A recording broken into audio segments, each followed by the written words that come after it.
Jack is working. You can see that he's carrying bricks from the big pile in front of his house. He's taking them to his backyard.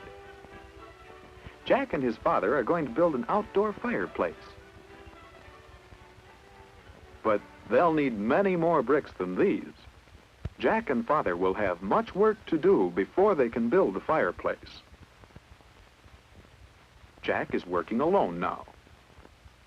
Father has gone to get a helper to make their work easier. He should be back soon. There he is now. But he's alone. Didn't Father get the helper? Yes, he did. He got two helpers. A long, wide board and a sturdy wheelbarrow. We'll see how they'll help make the work easier.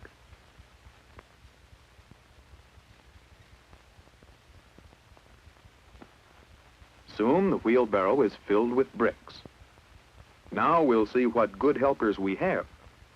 You couldn't lift this many bricks by yourself, but look here. See the long handles? You can pull up on them and lift one end of the wheelbarrow. You're lifting up the bricks, too. And it isn't much work. The wheelbarrow makes it easier to lift the bricks because of the way it's made. The long handles, the place for the bricks, and the wheel touching the ground. The wheelbarrow is a kind of lever. Levers help make work easier. And see how easy it is to move the load of bricks along. It's easier to roll something along than to drag it along. Yes, the wheelbarrow is a good helper. Wait a minute. Now our helper, the wheelbarrow, will need help. How can we lift the wheelbarrow with all the bricks in it up the steps? You'll see. The board. How will the board help? Watch.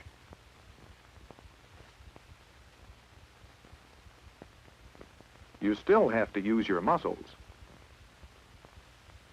But rolling the wheelbarrow up the board is easier than lifting it up the steps. When a board is used this way, we call it an inclined plane. Yes, the board and the wheelbarrow really do make work easier. What unusual helpers we have, thinks Jack. A board and a wheelbarrow. Did you ever think about how many different helpers people use to make work easier? Down the street, a new house is being built. Let's see if we can find the helpers the men are using.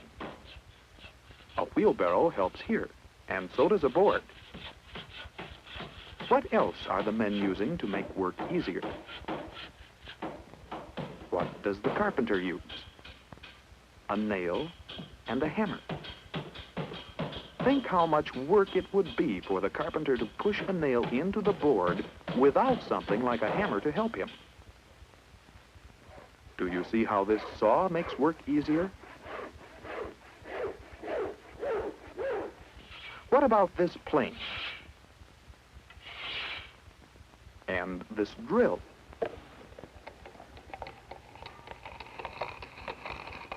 This pulley helps, doesn't it? There are so many tools that make work easier for us. And they help us do many things we couldn't do with our hands alone. But are there any other ways we can make our work easier? Let's think. What makes the clothes move about? Why, the wind. We know that. The wind can make things move. For instance, have you ever seen a windmill on a farm? At the bottom, there's a pump. Pumping water by hand is hard work, especially when you have to fill such a big tank. Now the wind is blowing. Let's connect the windmill to the pump.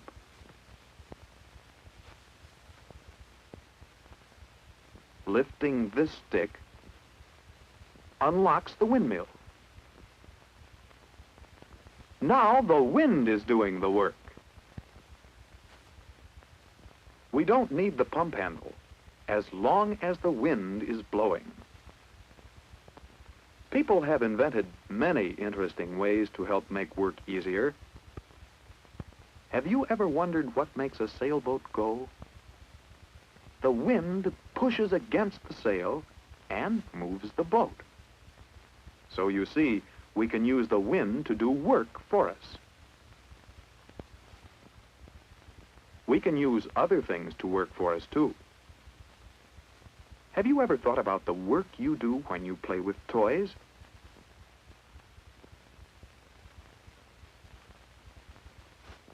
Is there anything that will do this work for us? Let's find out. First, we'll put the toy here. Then we'll put a water wheel here and connect it to the toy. Now we'll turn on the hose.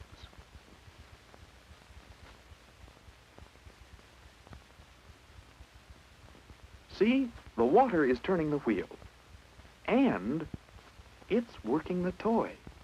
We've put running water to work for us. Of course, there isn't very much water here, and it isn't doing very much work, but where we have a whole river, we can use it to turn big water wheels that will do a great deal of work. We often place water wheels at falls. Much water can do much work, just as a little water can do a little work. But Jack and Father have a little work to do themselves.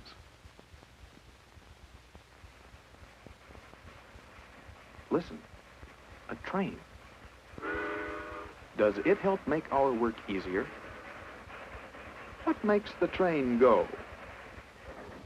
Steam. Steam inside the engine. When you heat a kettle of water, hot steam inside the kettle makes the cover go up and down. Hot steam inside the railroad engine makes the wheels turn, and that makes the train go. Engines help us do more work than we can do by ourselves. This is a diesel engine. It doesn't use steam, it uses oil to make it go. This kind of engine is called a motor. Other motors run on gasoline. Automobiles use gasoline motors to make them go. Many kinds of engines and motors work for us. They make our work easier. They do work that's too hard for us. They even carry us around. So you see, there are many helpers all around that we use to make our work easier. We've seen only a few of them, but there are many more. Of course, there is some work we have to do ourselves. That takes muscle power. But there are many machines and tools that help us make our work easier. How many can you think of?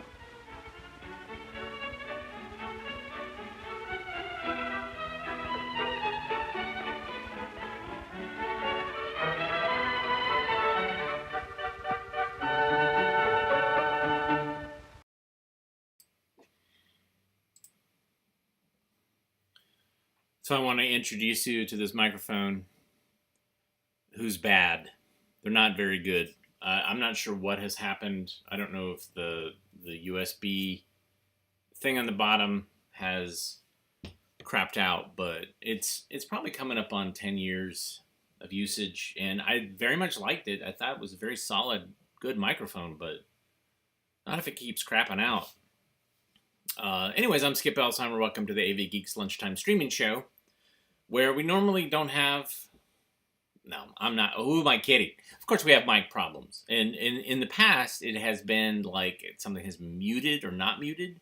But it's also possible that part of the problem has been that this mute button is also crapping out. And I thought that I unmuted, but I didn't, or vice versa. It's easy for me to blame technology, but I'm also very forgetful myself, so could have been me. Anyways, you're not here to talk about bad microphones. You're here to watch old 16mm films, and that last film was How Tools and Machines Help Us. It was a Coronet film. Pretty great. A lot of fun. I think it's time. You're old enough, and our dog Nipsey is pregnant with puppies. I think you need to find out where puppies come from. Here it is, The Birth of Puppies, in beautiful color.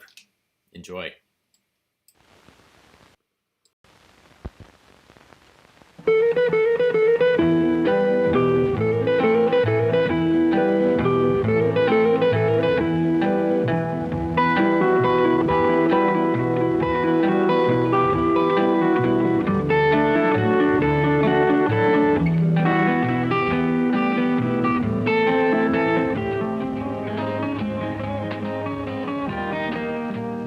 This boy and his dad are taking a very special ride. They're going to bring home the boy's pet, a female dog. She has been mated with a male that belongs to the boy's grandfather.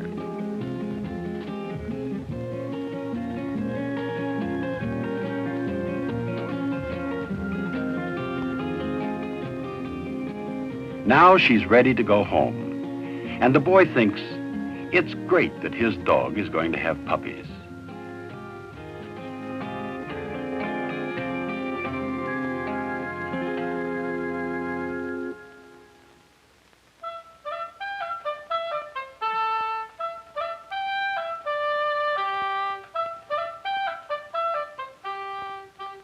How closely the boy watches over his pet. But at first, he sees no difference at all in the way she looks or acts.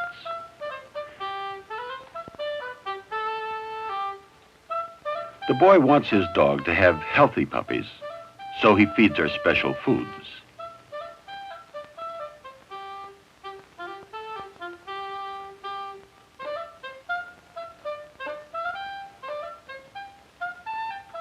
Although she doesn't like to take vitamin pills, the boy knows it's good for her to have them.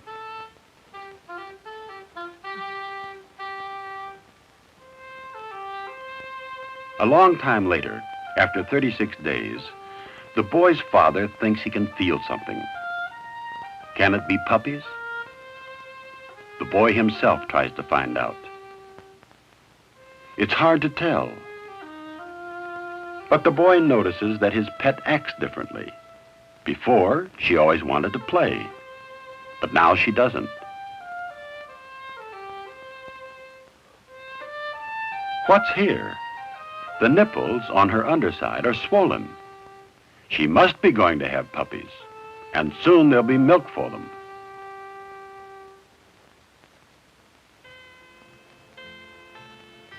The boy wonders, is the idea of his dog having puppies something like that of his mother and father having a family? His baby sister is a little human being, and both she and the boy himself are children of their mother and father. That's how life goes on. Time seems to go so fast. It's been 60 days since the dog was mated. A box built by the boy and his father will be a good place for her to have the puppies.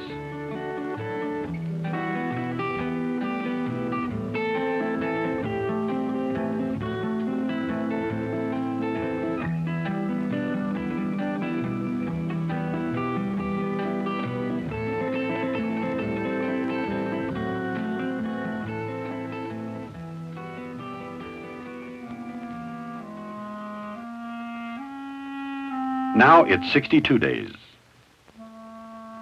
Why doesn't the dog want to eat?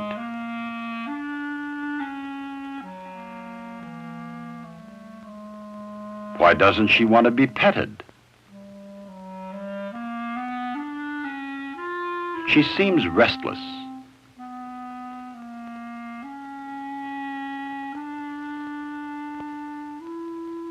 She's going to the box. That may mean her puppies are going to be born.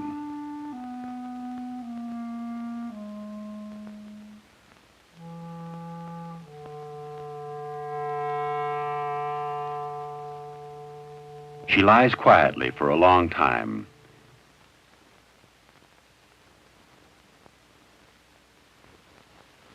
She seems to be breathing so heavily. Is it time for the puppies to be born? They're supposed to be born with a membrane covering them. Is that true? A puppy. There is a membrane covering it.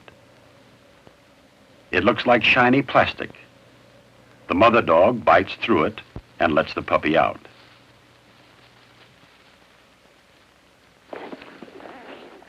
She uses her tongue to lick her baby dry. What an interesting thing, that puppies are born with their eyes closed.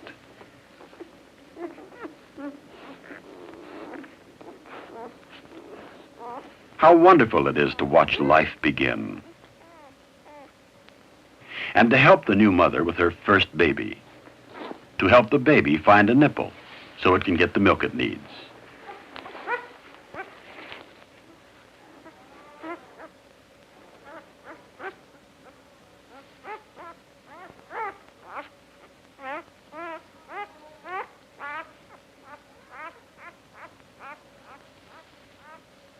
But there's only one puppy.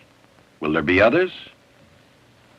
The mother's body squeezes like this to move a puppy out.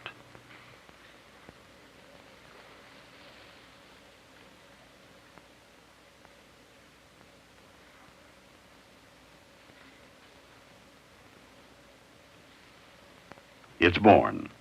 Can the boy's father help? He breaks the membrane covering the puppy. Then the mother dog herself takes over. She cleans it, and she bites through a long, thin cord attached to it. Before it was born, the puppy got its food from the mother through that cord. Now that the puppy is born, the cord isn't needed. The puppy will take its food through its mouth. The first puppy is drinking its mother's milk now. And there's the second puppy. How many puppies will there be?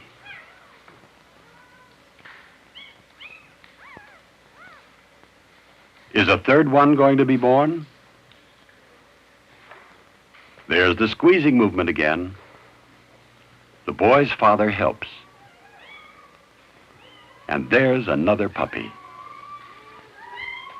The mother dog takes off the membrane just as she did before.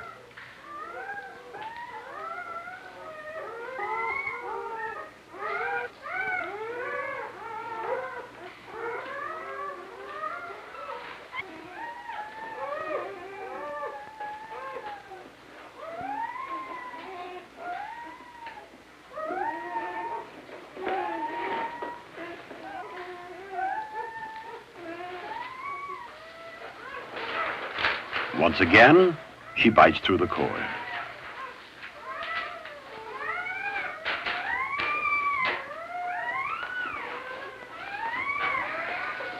Another cute puppy.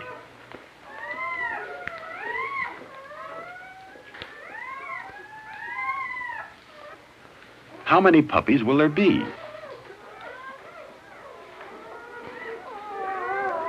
Now there are 3. No, 4. And they're still coming.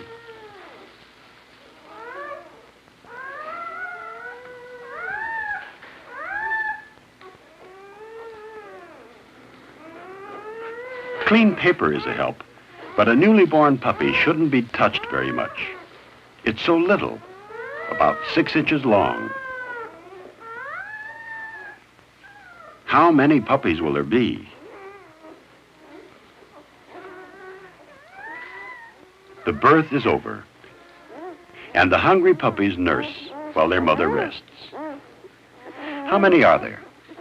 In this litter, there are 9, all drinking their mother's milk. How tired the mother is. Having puppies is hard. And how tired the puppies are after their first meal.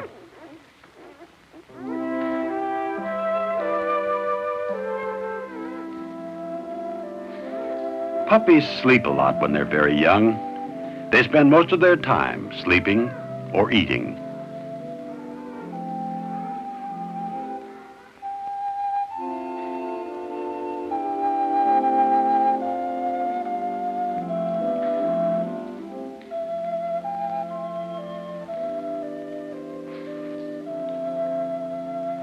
Now that everything is all right, the mother dog rests too.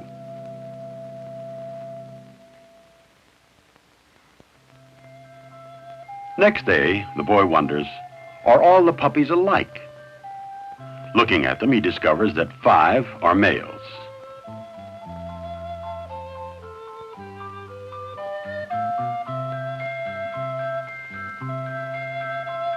Four are females.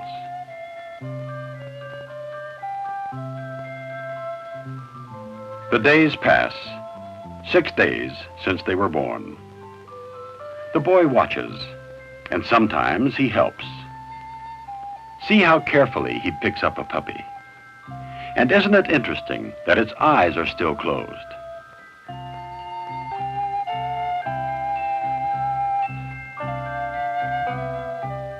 The puppies really don't need to see yet. They stay so close to their mother.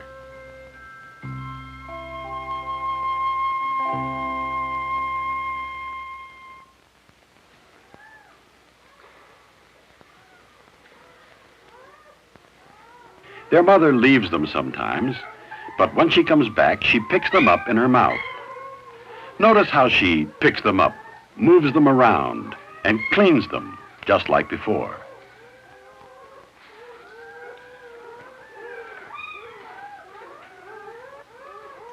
Eight days have passed since the puppies were born.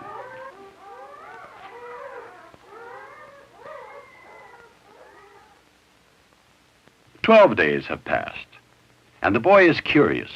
Something looks different.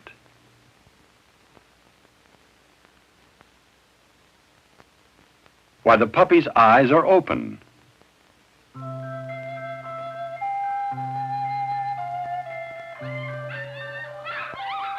It's been 30 days since the puppies were born. They're bigger and so frisky that the boy and his father have made the box higher. But sometimes they're let out of the box.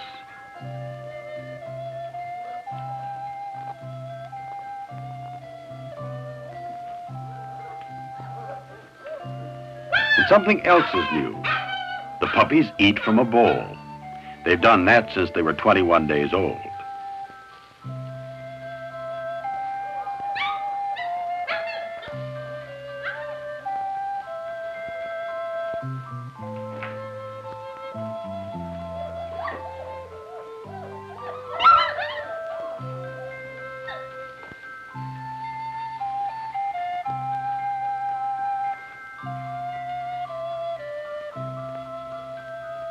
Now the puppies can move about. It's fun to watch them. For a while, the boy keeps his puppies away from visitors. He knows it isn't good for them to be petted too much.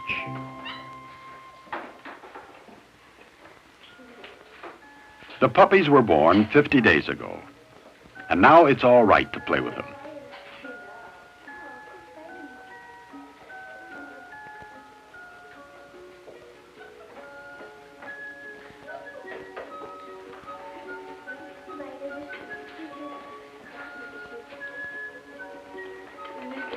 They like to play as much as the boys and girls do.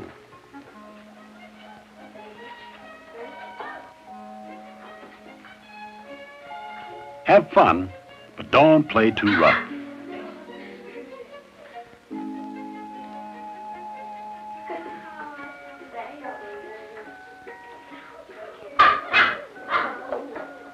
Imagine how proud the boy feels, caring for the puppies he watched being born.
Yeah, there you go. That's where puppies come from.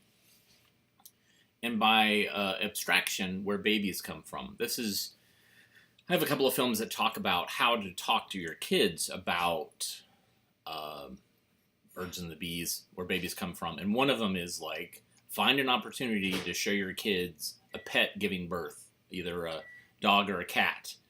And this is the opportunity. And this is an opportunity to do it in a classroom setting. And so would this warrant getting permission from the parents to say like, hey, we're going to show where puppies come from? I don't know. Who knows? But now we saw where puppies come from, but what I really want to know is, where do rocks come from? Let's find out together. Enjoy.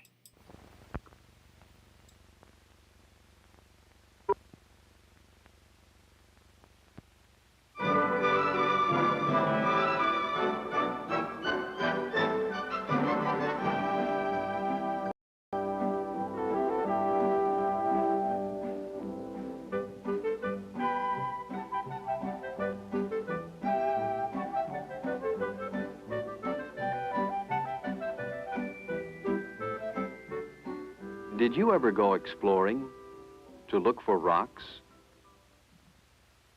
Don and his father did one day. They took a drive in the country and then stopped to look at something. Can you see what it is? It's a huge hole in the ground. Don has never seen anything like this before. Solid rock going deep down into the earth. His father tells him it is a quarry.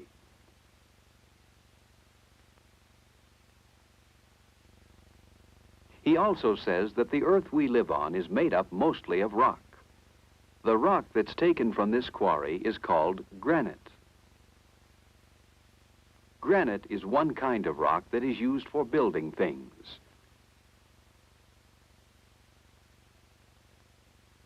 Granite is a hard rock, as Don finds out when he tries to scratch it with a coin. Hard rocks do not scratch easily. Don is going to save the piece of granite. It will remind him of his visit to the quarry. Later that day, Don and his father drive to another place. Here they walk down toward the river. Near the river, they see many interesting rocks. Rocks of many different sizes and shapes. Don notices that some of the rocks here are made up of layers.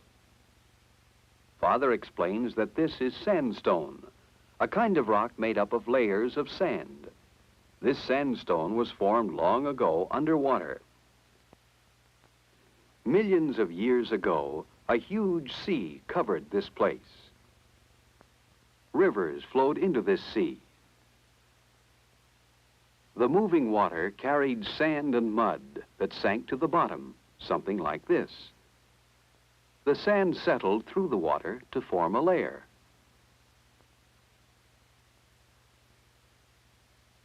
As more sand falls, a second layer is formed. The weight of the sand and water over millions of years helped to press the sand together to form sandstone. Don is rubbing off some of the grains of sand. Rocks that have been formed underwater, like sandstone, are usually quite soft. A hard rock like Don's piece of granite can easily wear away a softer rock like sandstone. Don is going to save a piece of sandstone.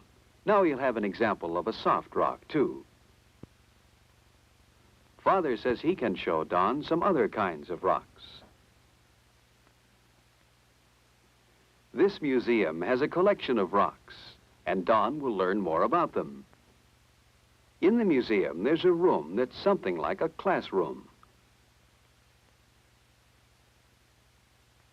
The sign here says, "Learn by doing." Anyone can come here and try the simple experiments that Don and his father will do. Also in the room, Don sees a collection of different kinds of rocks.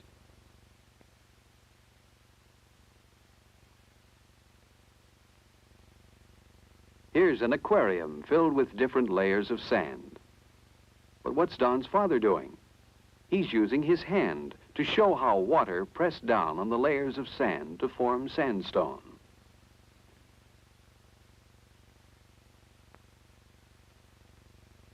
Here's another way to show what happens when grains of sand are pressed together.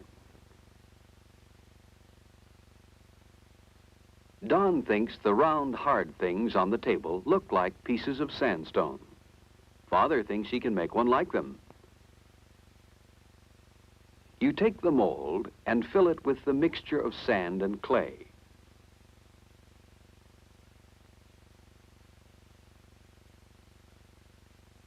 The mold with the moist sand is then placed in a vise. When the vise is tightened, it squeezes the sand together with a great deal of force. They'll leave the mold in the vise for a while, and Don knows that's to let the sand dry. Don hopes that their experiment will turn out like this. This piece and the others that were made in the vise look much like Don's piece of sandstone. Of course, he knows it takes millions of years for real sandstone to form.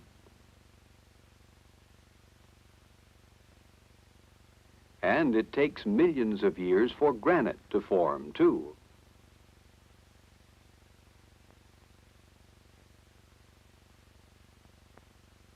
Granite belongs to a group of rocks which are made by fire and a great deal of heat. That's why granite is so hard. To explain how some rocks are made by fire and heat, Father points to a picture of a volcano. Don knows where he saw this volcano. He remembers seeing this same volcano in a film. Through a volcano like this, hot liquid sometimes comes up from deep down in the earth onto the land. After the liquid comes out of the volcano and is cooled, it becomes hard. It forms a kind of rock called lava. Here's a sample of lava. Like lava, granite was also hot liquid deep in the earth. When it cooled, it became a very hard rock. Is there another kind of hot liquid that gets hard when it cools? Don remembers one. It was just the other day when Father was making paperweights out of lead. It took a great deal of heat to melt the lead. When the hot lead was poured into the mold, it quickly cooled.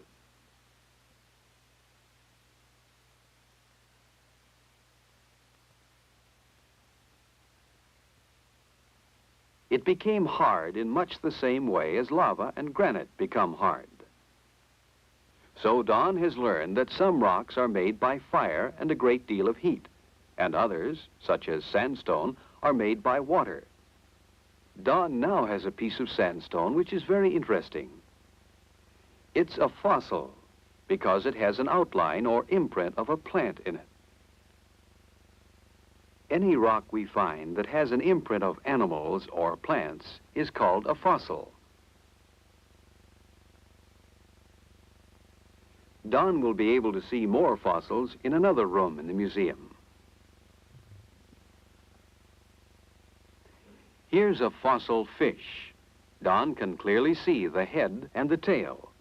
Fossils are found not only in sandstone, but also in another kind of rock made in water, limestone. When limestone is buried under other layers of rock, it may be pressed and squeezed until, after millions of years, it can be changed or made over into marble, another kind of rock. Marble is a beautiful hard rock that we often see in buildings. Pieces of marble can be carved into statues, too. Don wonders, can other rocks be changed over? Yes. If sandstone is pressed and squeezed for millions of years, it too can be changed or made over into a rock called quartzite. Shale is another kind of water-made rock.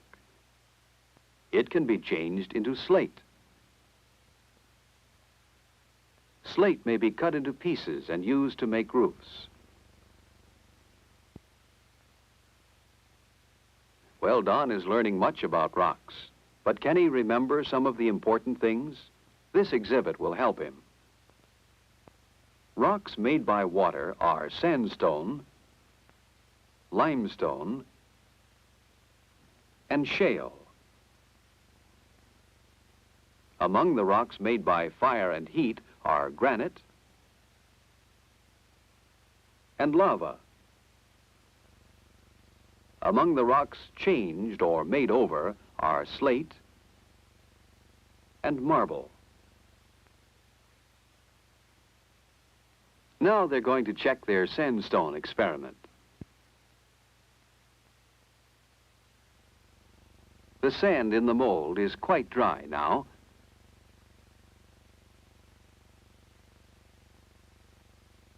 It's quite hard, too. Don thinks it's very much like a piece of sandstone. He'll take it home with him. Don has discovered many interesting things about rocks. You can, too. Perhaps you might like to start a collection of rocks and learn where they come from.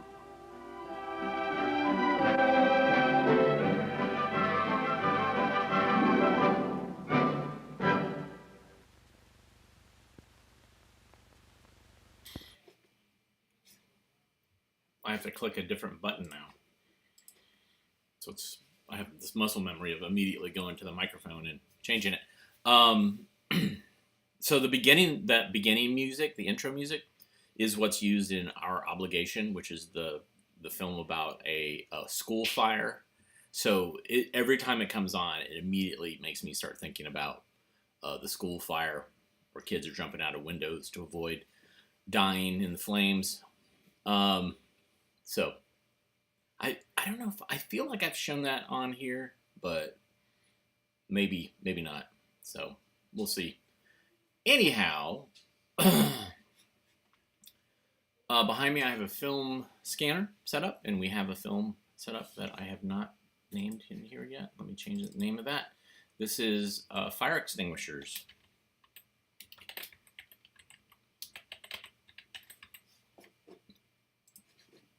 All right, enjoy.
Good morning. Yeah.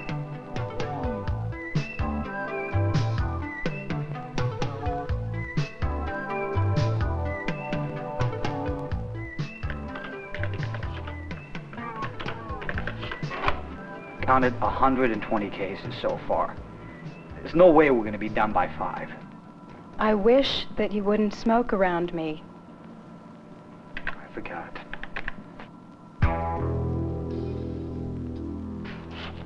Why don't you go help Bob in 3A?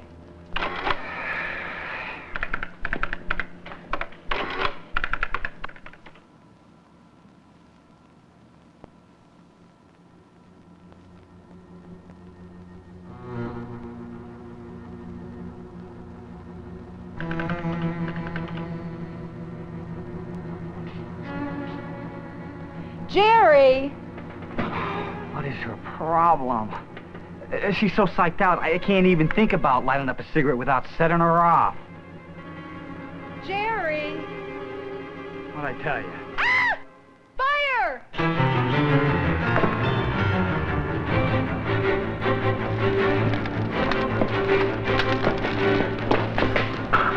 Where's the fire extinguisher?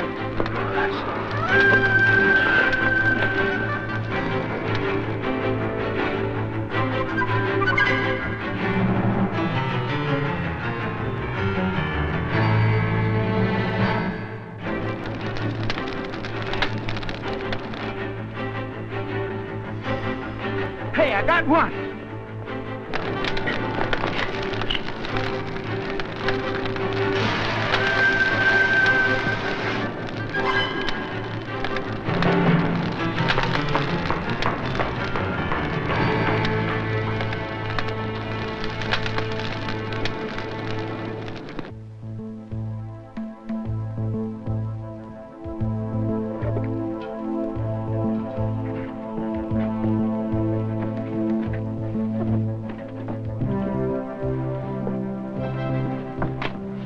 How was I supposed to know?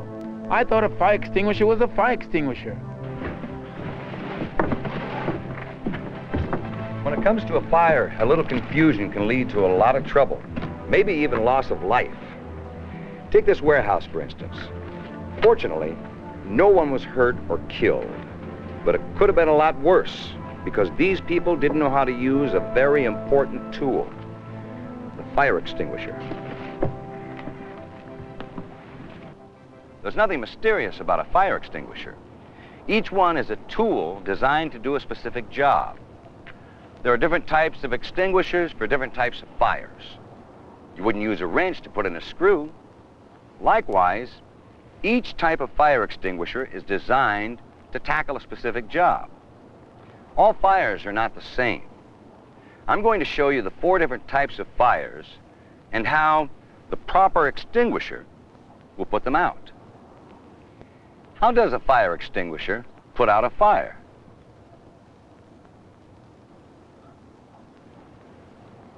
A fire needs 3 things in order to burn: heat, fuel, and oxygen. When all 3 are present, they combine to form a chemical chain reaction. Remove any one of the sides, and the fire goes out. Every fire extinguisher is designated with an A, B, C, or D letter code, a picture symbol, or both. These markings correspond to the types of fires that the extinguisher is designed to combat. Now let's take a look at each one of the 4 types of fires. Visualize in your mind the areas of your workplace that hold the potential for these fires. Common combustibles, such as paper, wood, cloth, or other organic material, are classified as type A fires. Fire extinguishers capable of extinguishing type A fires are designated with these markings.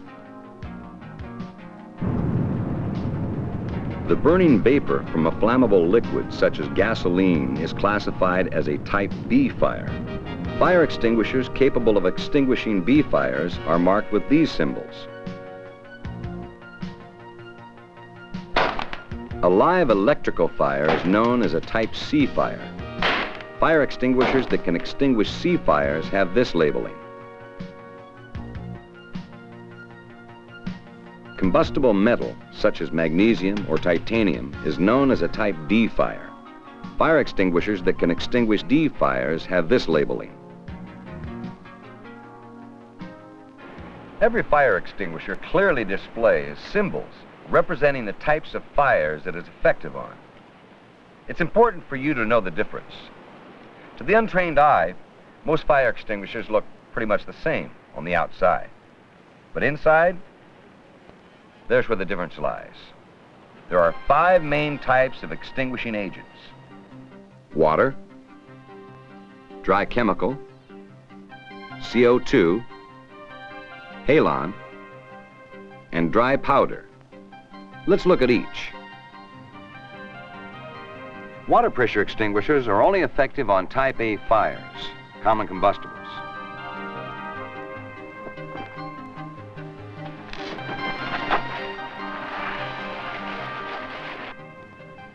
The water from the extinguisher puts out the fire by removing or lowering the heat. To operate the extinguisher, hold the safety pin with a twisting motion to snap the seal. Be careful not to squeeze on the trigger handle when pulling the pin, or you won't be able to get it out. It looks easy, but in an emergency situation,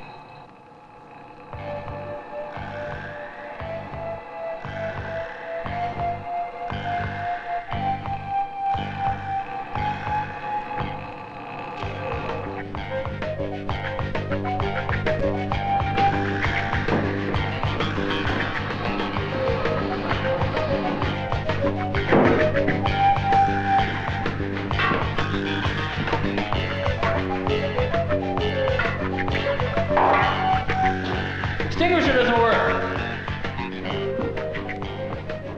carefully pull out the pin. Unhook the nozzle. Then squeeze the handle to release the water. Use your finger to spread the stream.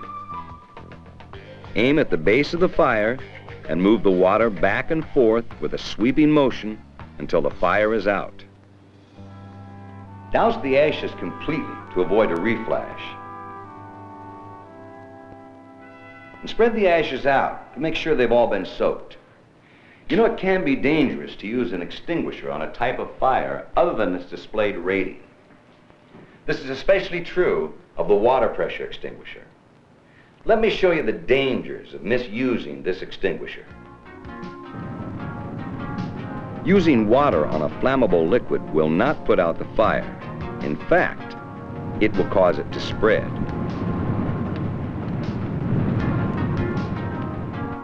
Water conducts electricity, and spraying water on a live electrical fire could result in your being electrocuted. Water will react violently with combustible metal and should never be used on a Type D fire. As you can see, using the wrong extinguisher may have a disastrous result. Extinguishers are marked for a reason. There are several types of dry chemical, each with its own class rating. Multi-purpose dry chemical is an extinguishing agent for Type A, B, and C fires. BC dry chemical, essentially baking soda, is found in many household extinguishers and will work on flammable liquid and electrical fires. And Purple K. Purple K is a Type BC extinguishing agent and is most commonly used in oil fields. Fire!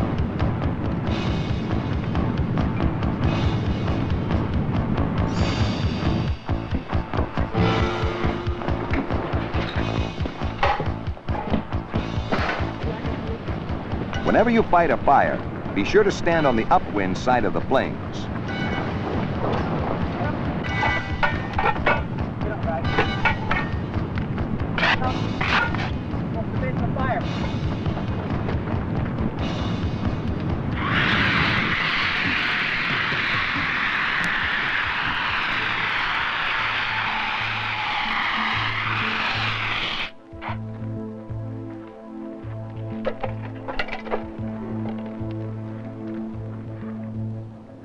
Now that's the kind of response I like to see. They stayed calm, took effective action, and got the fire while it was still controllable. The oil workers used a cartridge-operated extinguisher like this one. The large cylinder contains the extinguishing chemical. In this case, purple K. To operate it, remove the hose and place it above the handle. When the small cylinder is punctured like this, the tank is pressurized and you're ready to go. Dry chemical extinguishers may have two different fire ratings, ABC, multipurpose, or BC. There's a big difference. That difference is the type A fire, common combustibles. The BC extinguishing agent won't put this fire out.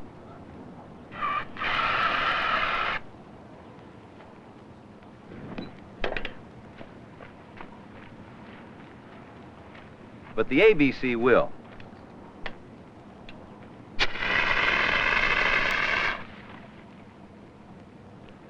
Of course, both ABC and BC dry chemical will smother an electrical fire. But they leave something of a mess. A CO2, or carbon dioxide extinguisher, is another BC-rated extinguisher which smothers the fire by removing the oxygen from the flame. It is characterized by its large cone attachment. CO2, a BC-rated extinguisher, will not put out an A fire, common combustibles. As a matter of fact, it could actually spread the fire. CO2 is a compressed gas. It doesn't leave a mess on mechanical equipment as dry chemical does. But CO2 does have its disadvantages. CO2, as it comes out of the nozzle, is about 110 degrees below zero. The extreme cold could damage sensitive electronic gear. This is known as thermal shock and is especially threatening to computers. The release of CO2 through the plastic cone can also create a static charge which could strike computer tape and erase valuable computer programs. And remember not to touch the tube or metal fittings after use. If you do, you could get a severe frostburn.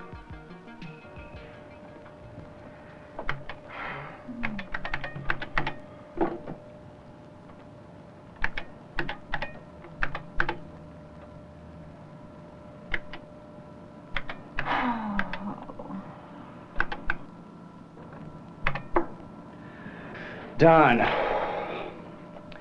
Well, this printout ought to prove our point to Mr. Rhodes. Oh, I hope so.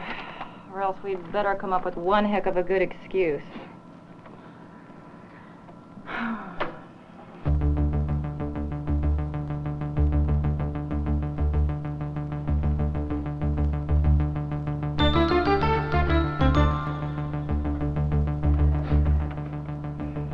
What's wrong? Do you smell something?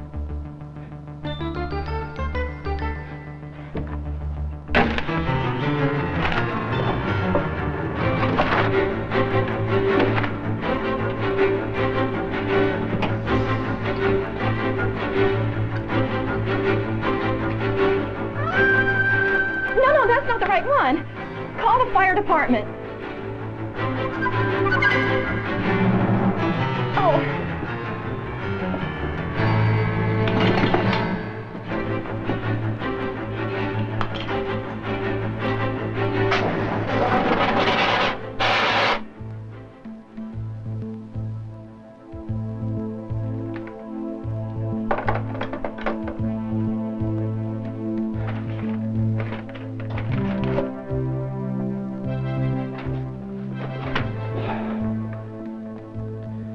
I think we just found our excuse. Halon extinguishers work by actually breaking the chain reaction between heat, fuel, and oxygen necessary to keep the fire burning. Halon is a gas that leaves the cylinder at a circuitry-safe 25 degrees above zero. It leaves no residue and does not erase computer tape, which is a real plus when dealing with sensitive equipment.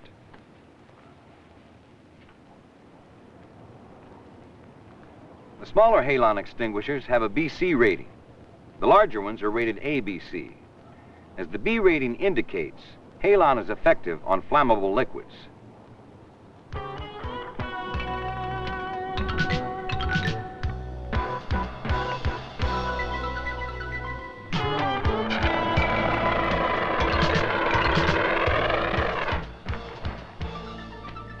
The ABC halons will also work on common combustibles.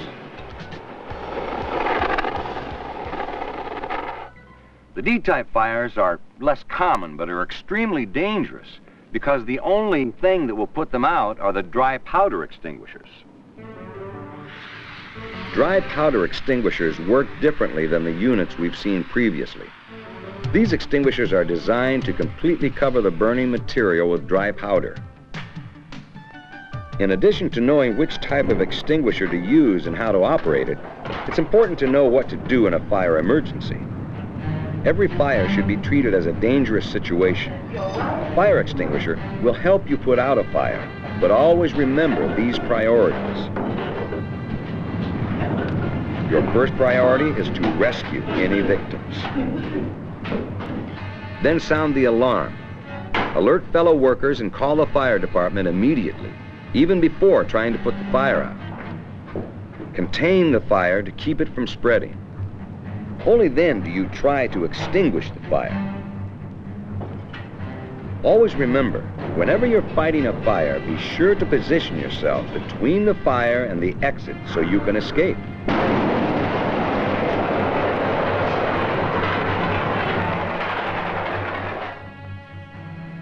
Anytime you've used an extinguisher, lay it on its side, even if it feels full, to alert others that it has been used. Never place it back on its hook until it has been properly recharged. To help you better remember the sequence of this procedure, the first letter of each word spells race.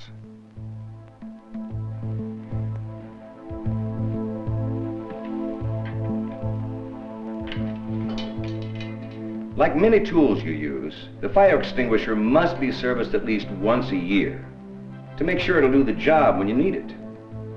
If the extinguisher's been used, or if the seal has been broken, it must be serviced immediately. Familiarize yourself with the location of the fire extinguishers in your workplace. Take the time to learn their fire rating. The best way to stop a fire is to prevent one from starting in the first place. Keep your work area free from fire hazards. Replace faulty wiring. Store flammable liquids in their proper containers. And keep the work area clean by placing oily rags where they belong. Each class of extinguisher is clearly marked to show what type of fires it will put out. Before you use an extinguisher, check it. Remember the 4 types of fires. Type A fires, common combustibles, wood, paper, cloth. Type B fires, flammable liquids. Type C fires, live electrical. Type D, combustible metals. The best way to fight a fire is to prevent one in the first place. But if you have a fire, follow this procedure. Rescue any victims if you can. Call the fire department and alert fellow workers. Contain the fire by shutting doors and windows. Then, if it's safe to do so, extinguish the fire.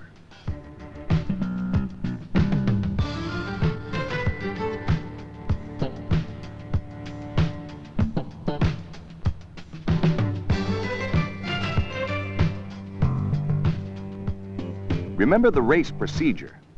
Rescue, alarm, contain, extinguish, race.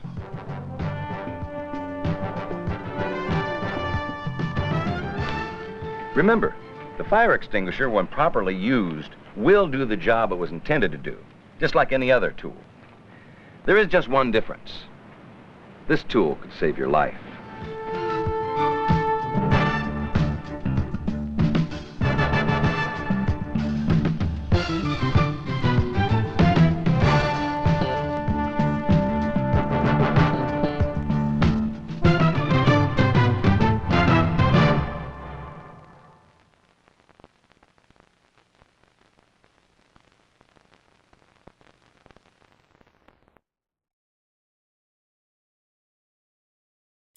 Wow, that was an awesome soundtrack.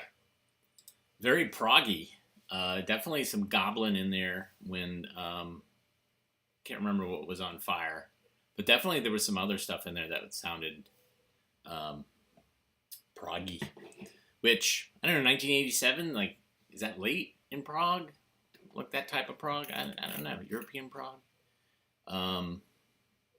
But yeah, that series is pretty great. I think we've shown 3 films from that series, but hopefully there's more because they love to show people getting injured, falling down. It's real good. I'm running late, so I'm not going to show the Shaking Hands with Danger remix song, but I know it's resonating through your head. I also wanted to say thanks everybody for coming to the show last night. We did a live show at the Alamo in Raleigh, and it was almost sold out. It was awesome. So thank you for that. And I'm hoping at some point that they'll figure out a way to do little tours. Last time we did a tour of the West Coast a little bit. We did Portland, San Francisco. Where else did we go? Los Angeles. Okay. And yeah, that was fun. And I'd like to do it again. I'd like to do some other, maybe go up north and do some, or go Midwest, or go, I don't know. Anyways, we'll figure that out. Come to your town.